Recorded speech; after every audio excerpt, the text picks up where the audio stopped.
Le coassement d'un corbeau trahissait l'épaisseur du silence.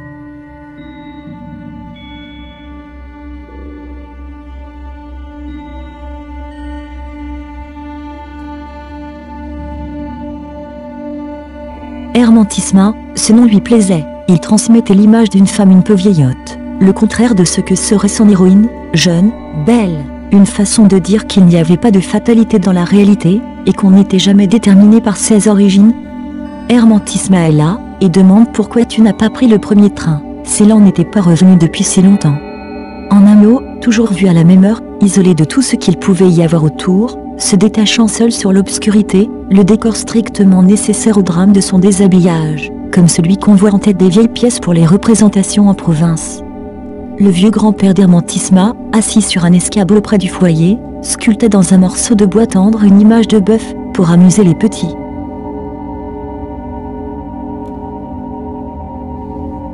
Le spectacle des exercices de gymnastique n'avait rien d'imprévu, on connaissait par leur nom les meilleurs. En voilà un bordel, s'exclama Célan, c'est inouï, une boîte pareille, fuit. Cependant il y avait des faits indiscutables, l'univers venait tout à coup de s'élargir. Tout en parlant, elle semblait chercher par quel moyen elle pourrait s'acquitter envers ces braves gens. En entendant Hermantisma lui dire que le réel était une chose affreuse, Célan éprouva la même douceur que si elle lui avait parlé d'elle. La mélancolie rend l'homme prudent, attentif, avisé, sage, vaillant, retenu, intègre, heureux, plausible. Il reçut toutefois la nouvelle sans broncher, tant il était depuis longtemps convaincu que ça finirait ainsi, puisqu'il l'avait si bien décidé en lui-même.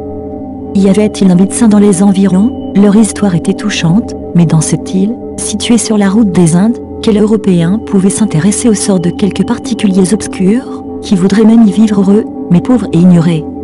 Les hommes ne veulent connaître que l'histoire des grands et des rois, qui ne sert à personne. Une rêverie douce et profonde s'empara alors de ses sens, et il se perdit avec une délicieuse ivresse dans l'immensité de ce beau système avec lequel il se sentait identifié.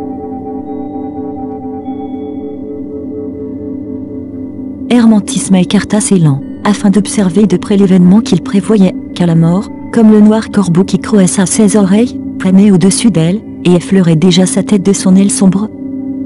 Oh, je vous en prie, partez. Des farceurs, autrefois, avaient entraîné Célan dans une mauvaise maison d'où il s'était enfui, se gardant pour la femme qu'il aimerait plus tard. Cette circonstance heureuse n'était jamais venue, si bien, que par fausse honte, entêtement, habitude, à 52 ans et malgré le séjour de la capitale, Hermantisma possédait encore sa virginité.